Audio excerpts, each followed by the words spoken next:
This is the outline, introduction, background, common types of presentations, steps to a successful presentation, alternative slide design, secrets of making effective presentations. With time, if we don't have enough time, we may not give the templates and examples, conclusions and recommendations. So, introduction. Presentation is a powerful way to communicate your message. You may be the most technically gifted person, but if you cannot present your points effectively, you will never achieve excellence in your endeavor. Communication is everything. Some husbands and wives are very sincere. Still, when they are not communicating effectively, you find they are arguing all the time, they are quarreling all the time, and it may lead to divorce. Most hardworking MDs get frustrated due to communication gap. The background. Some time ago, people read their papers at conferences. Lecturers at universities read their lecture notes, or they wrote everything on the board. Today, the state of art involves presenting with a computer and multimedia projector or LCD screen like this. Presenting is an essential skill we all need to succeed in life. Whether you're a student, a manager, a job applicant, an engineer, a computer scientist, you need to know how to present. In fact, some of these multinational companies, after doing the written tests, they also test you on how you can present. Because they believe that their work is so crucial that if you're out there offshore and you cannot communicate with your team members, life can be lost. So presenting is very, very crucial in life. Making presentations is a special two-way communication. You want to communicate to another party or to a person. Are we together? Good. There are different types of presentations. You have keynotes for conferences, you have conference presentation by different people, you have presentations when you are training your staff, lecturers when they are teaching, they are making presentations, salespersons, business proposals, motivational speeches. In fact, life is a series of presentations. Presentation, communication, as I said, they are related to success in life. I put some pictures here. You remember this guy? Yeah. The way he talked, the way he packaged the campaign, got a lot of Americans to donate money for his campaign, and he won that election. I later discovered that he was a young guy, I think he was a lawyer, that was packaging all those speeches. Yes. So presentation is key in life. So you are a much younger generation. And people of my age and above, they know this man. Is there anybody here who can identify this man? Can anybody tell me who that man is? Used to be president of Nigeria. Nnamdi Azikiwe. He's named after this Abuja airport. He was a great orator. Okay? He used to write his speeches, practice it, and when he talks, Nigeria listens. So presentation is very important in life. And if you don't do it well, you find that half of your audience may be sleeping. Let me look around and see whether anybody has fallen asleep. Thank God, nobody has fallen asleep. Good. So, luckily for us, Microsoft has developed PowerPoint. There are other things like PowerPoint now, but most laptops and systems come with a Microsoft PowerPoint. So it's like a standard. So it has numerous benefits. It helps you bring out your important points, drive your point home. It also facilitates comprehension and understanding. It allows you to put graphs, videos, and audio. Another thing about making PowerPoint presentations is that the nerves to the brain is fatter than the one from the ear to the brain. So when you see something, it's easier for you to understand and remember thereafter. That's one of the advantages. But it doesn't do all. You need to know how to package it properly. Steps to making a successful presentation. That's my objective today. You need to know how to prepare it. There's another style they call assertion and evidence format for designing your slide. I'll talk about it. You need to know how to prepare yourself to make the presentation. Then you need to know how to actually deliver the presentation. You need to know how to close effectively, and you need to know how to handle questions. I'm going to go through them one by one. Preparing your presentation. No man can be eloquent in a subject he does not understand. You need to understand it, and the way to understand it is to do your research. There are several books now. A library is an excellent place to start. Books, magazines, newspapers. But for your generation, the internet is there. A lot of books are on the internet. There's something I wrote in green. All the secrets are in books. They say Africans are underdeveloped because we do not read enough. Is that true? So what are you going to do about it? Thank God for your generation. This was true. This is true now. But you have the opportunity to change it.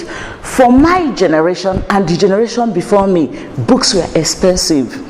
When I was in the undergraduate school, some of the books, they just had one copy, and we were like 25 in a class. So if somebody goes to the library, borrows it, and starts reading, you have to wait. You have to wait in the queue.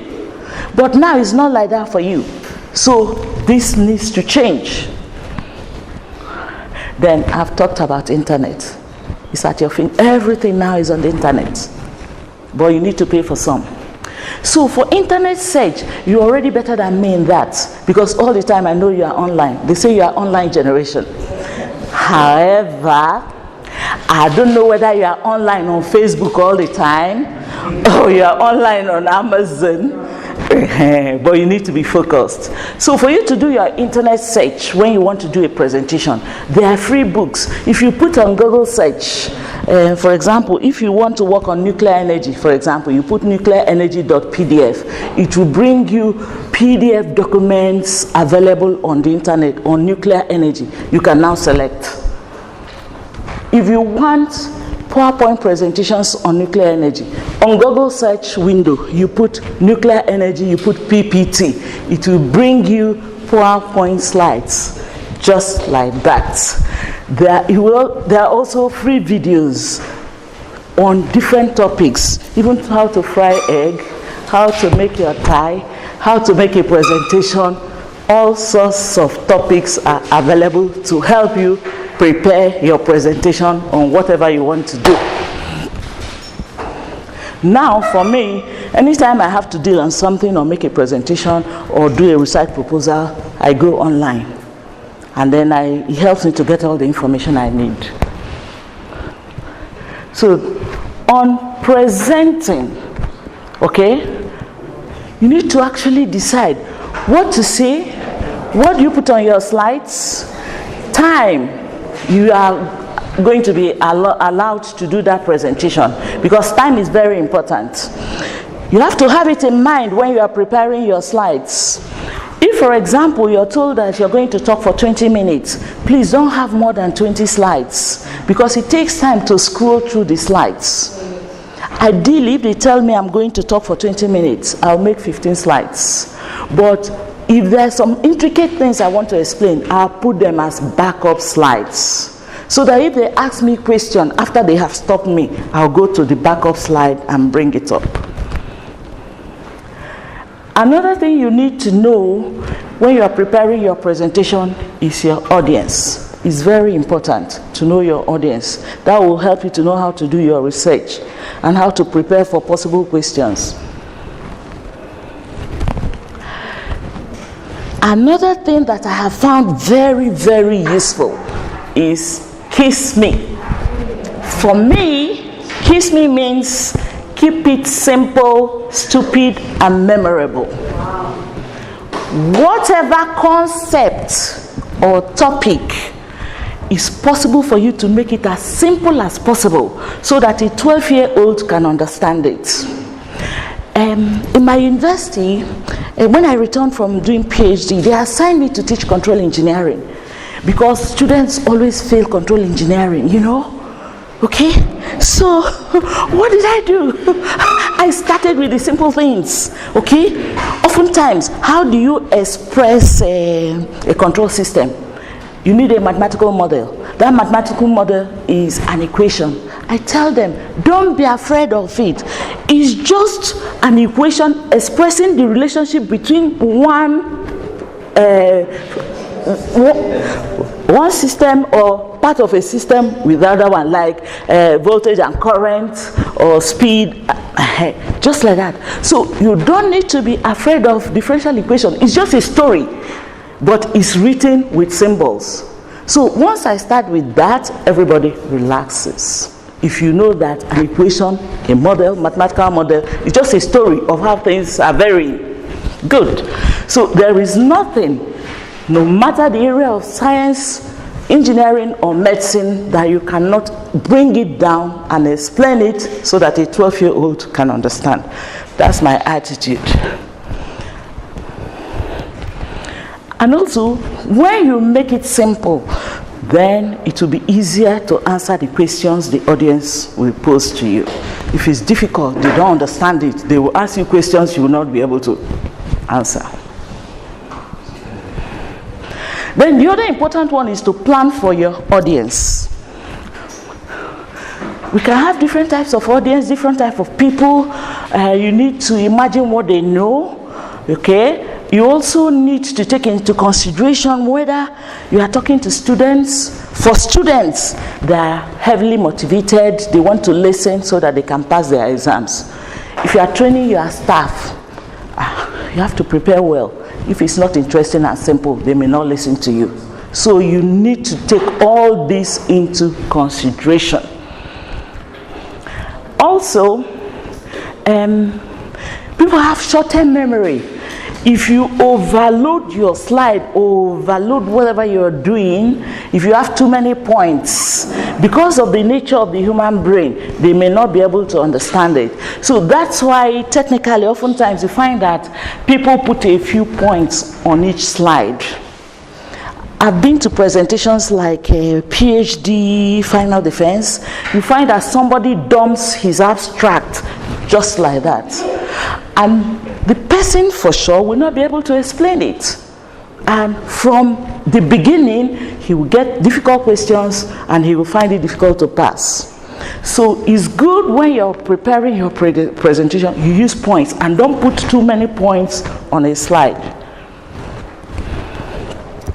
Now, the power of narrative. If something is like a story, it's easier to understand and remember because of the way the neurons and the brain cells are connected. So wherever you're doing something, try to write it as a story. Stories are sequential. From this point to this point, from this point to this point. Okay? So because it's easier to remember when it's done like a story. And also, if you put pictures, a picture saves 1,000 words. The human brain copes well with pictures. Now, there are several improvements on use of PowerPoint. In fact, the latest is that you just have very few words and then you just be there talking. That's the latest. But for starters, it may not be that easy for you to remember all the critical things you need to say. So if you're a starter or you're average, it's good to have your points and have a picture. So this style was made popular by somebody from Michael Alley from Pennsylvania State University. He called it assertion and evidence format. Assertion, you say what you want to say and you put the evidence. The evidence is a picture or a graph. So, sentence heading, visual evidence. Well, I talked about mathematical models. So this is an example of assertion and evidence structure. I have these mathematical models here, and then I'll have sentences stating what they mean in a very simple way. These are the benefits of using assertion and evidence format for designing your slide. Each slide begins with a complete sentence reflecting a complete thought. The use of diagrams, charts, photos compels the reader, when you're presenting, to explain more. Then when you explain to the audience, they will pay attention. Picture, people like pictures. So,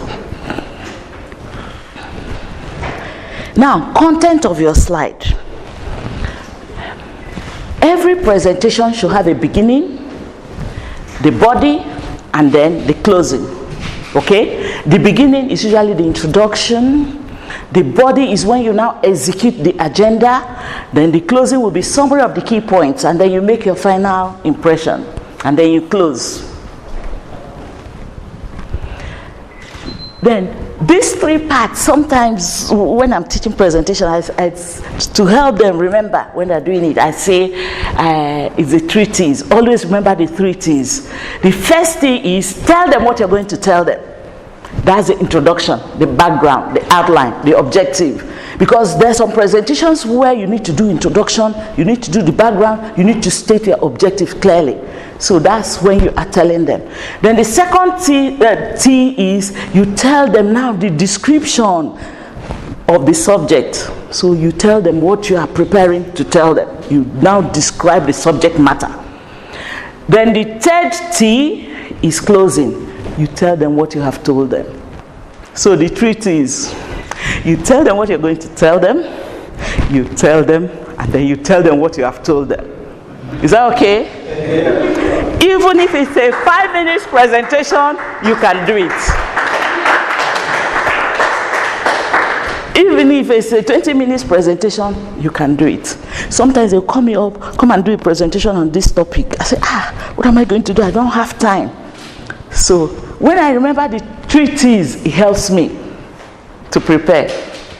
Where are we now? Where do you want to be? What do you need to be there? So that's how I now start. Now, there are 4 levels of learning, because the secret of success in making presentation and even in learning, it's how you practice, how you know your subject. So I want us to look at this step. There are 1, 2, 3, 4 steps. Okay? There are 4 levels of learning. The lowest level is unconscious incompetence. You do not know that you don't even know it. Some people don't know they don't even know it, and they be posing. Okay? That's a very dangerous level. Then the next level is conscious incompetence. That's when you do not know and it bothers you. You want to learn. That's a more comfortable position. If you're in that position, you'll be willing to learn. Your mind will be prepared.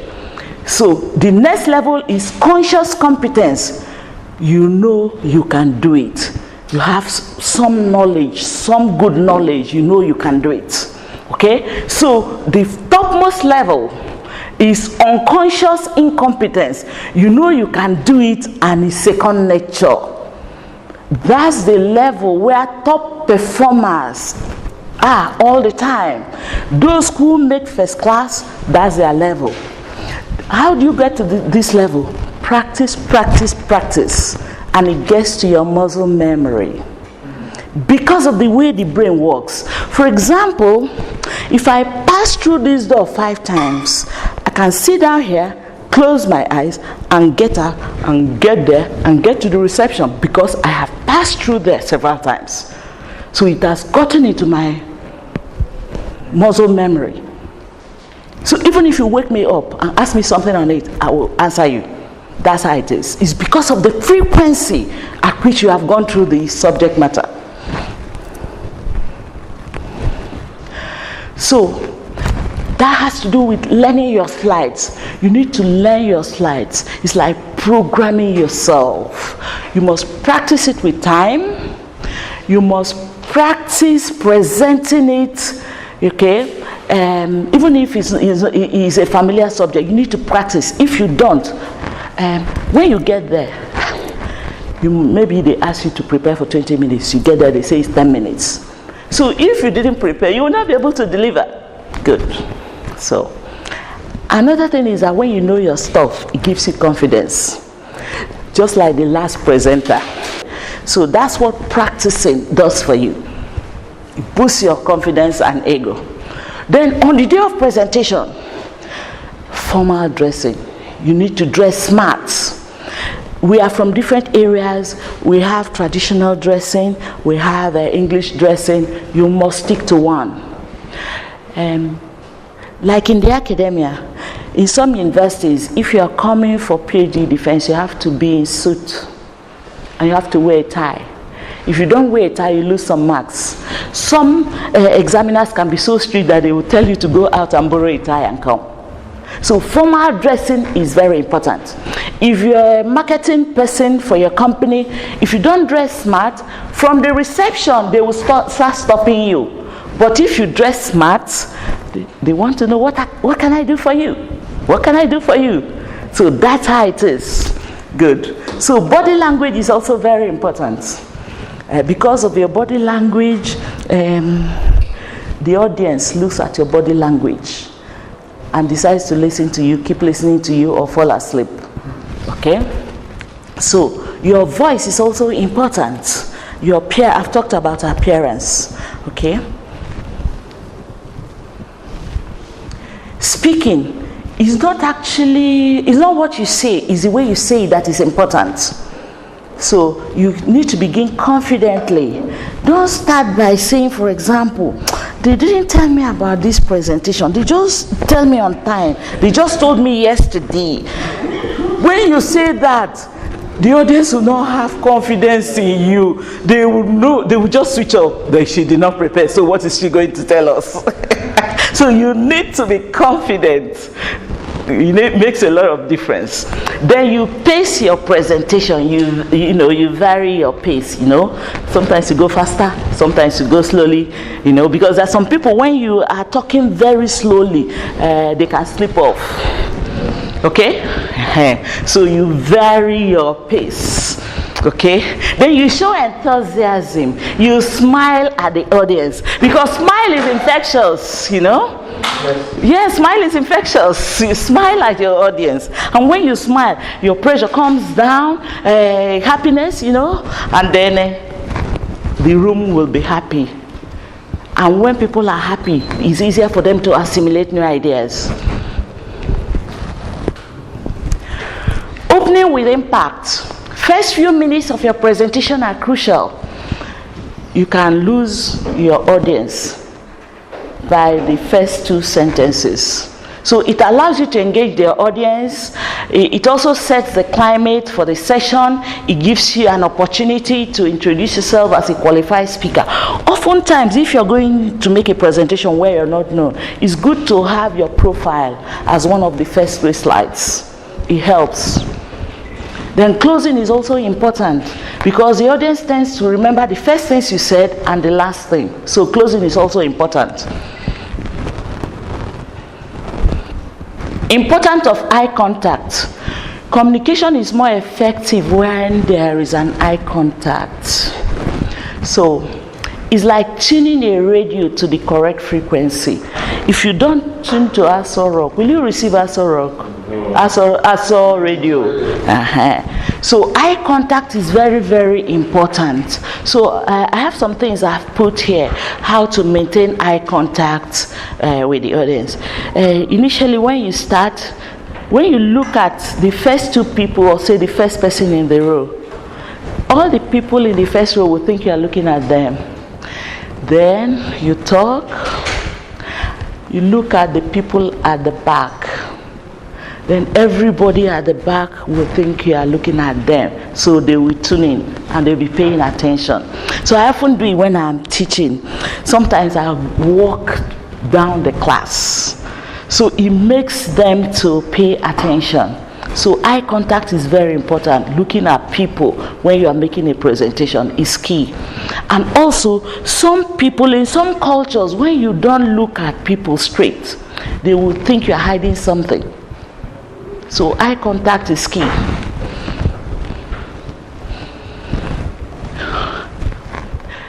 Anxiety and nervousness. Speaking in front of a group is number one fear of many people, including me.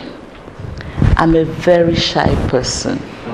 If I can stand here and talk to you like this, you can be better than me. That's what I'm assuring you. Yes. In my undergraduate class, I was the only girl. I never asked any question unless the lecturer picks me up and asks me the question. I was that shy. In secondary school too, I was that shy. But I was good at my work. So all the teachers knew. Okay? So if some people have solving simultaneous equation, they used to give students solving simultaneous equation, they would say just go to Gloria. But in the class, I was too shy. I never asked questions. But you can overcome it because, as I said, a lot of things are now available and at your fingertips. Okay? So everybody gets nervous, actually. Fear, nervousness, and anxiety come from the same source as all other emotions. So they have advantages and they have disadvantages. Many actors know this. So when they feel nervous, they don't worry. They feel it's an energizing feeling for them to prepare. Because some people, if they're so relaxed, they cannot do well. They won't be motivated. So that nervousness, take it as a motivation for you. But what I assure you is that once you start confidently and you have prepared, the nervousness will dissolve and disappear. That's how it was. Even Michael Jackson, when he was starting, yeah. But later on, he overcame it. So it's same for everybody. Answering questions. You must listen carefully before answering questions. Avoid aggression.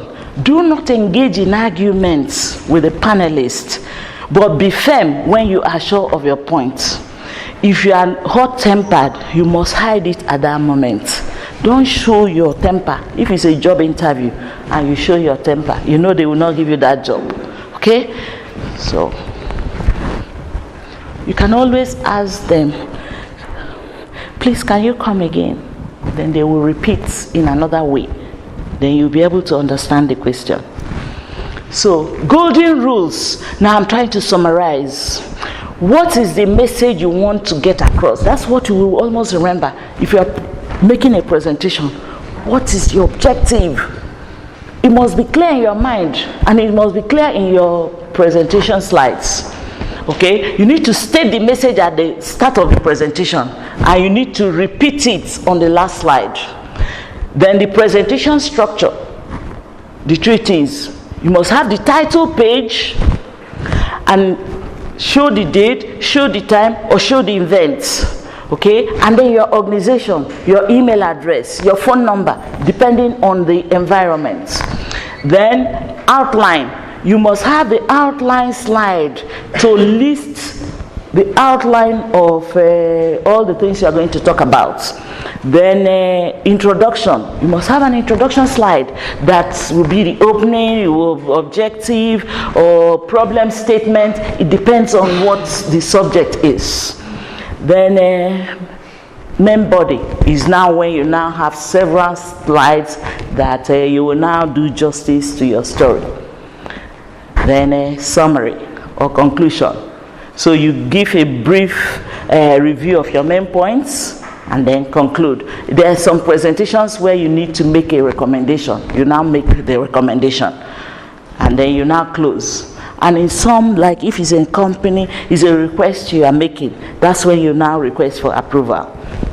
Okay, so that's the structure for preparing your slides. It works even if it's a 5 minutes presentation.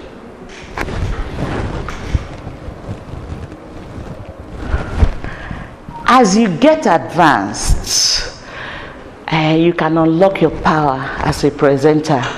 You can record yourself, watch yourself, and then you see your mistakes so that you can improve further.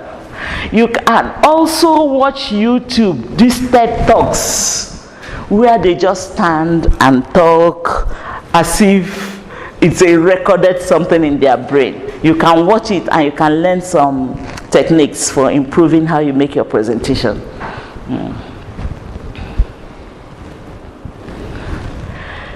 Conclusion. Let's go through this slowly.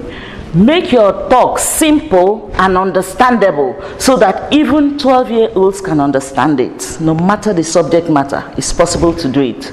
While preparing, remember the time. The time guides you in the number of slides, and then you remember the 3 T's. You tell them what you want to tell them, the introduction, you now tell them the main body, you now tell them what you have told them, the conclusion. You must rehearse your presentation severally.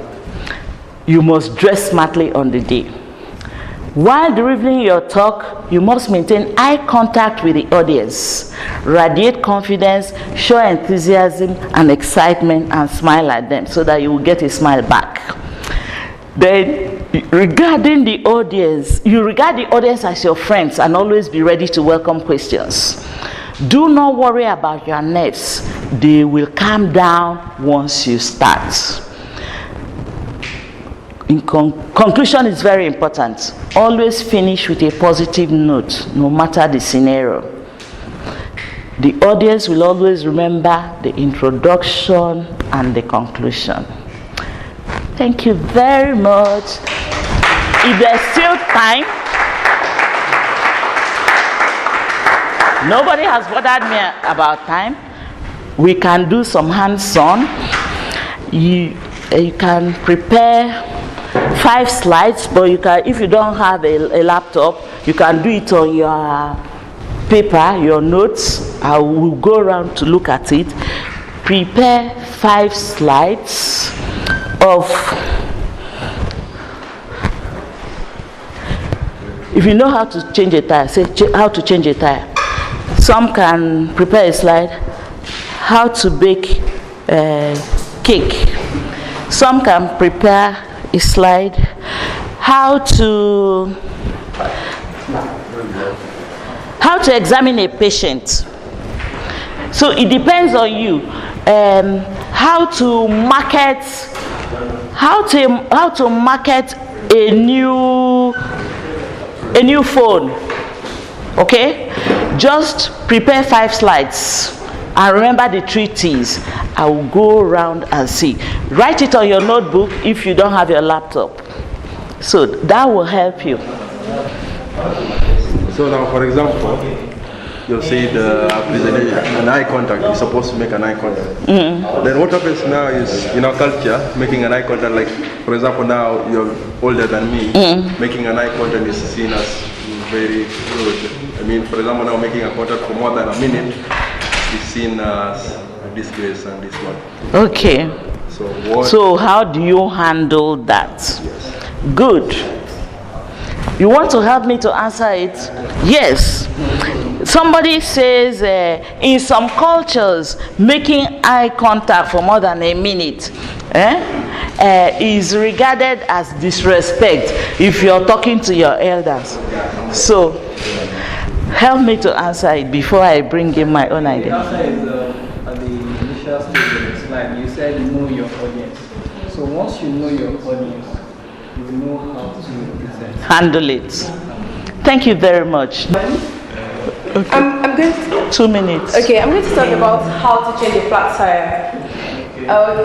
I don't know if everyone has experienced a flat tire in some kind of way, but I'm going to demonstrate this using a vehicle. You know, you can change a flat tire on a motorcycle or a bicycle, but let's use a vehicle because we all know what a vehicle is, right?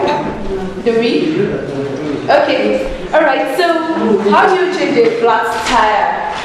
My question is, okay, I'll just say, remove it from the source. I mean, you want to change something, just remove it from it. So the real question is, how do you remove it from the source? So if you have when you have a flat tire, as soon as you realize you have a flat tire, the first thing you should do is find a safe place to park. So when you find it, so the first point is find a safe location. When you find a safe location to park, then you turn on your hazard brake.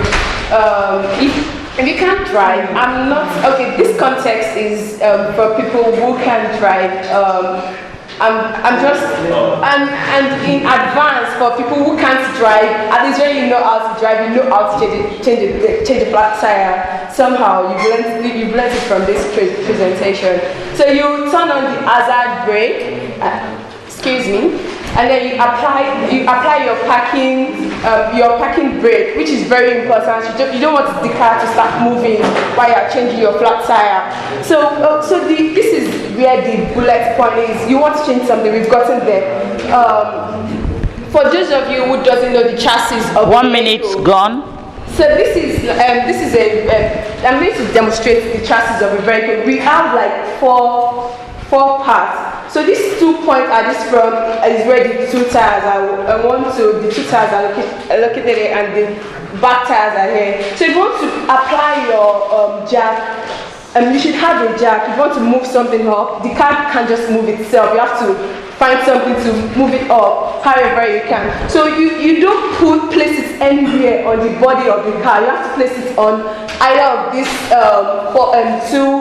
this long one where the car is located, so that you can support the it has to be on the chassis basically. So chassis is a technical term. That's what I'm trying to tell you, that wherever you see something that can hold the car, these are what holds the car. That's the skeleton of the vehicle. And then you try to So conclude now. Okay, yeah. So you were supposed to loosen it.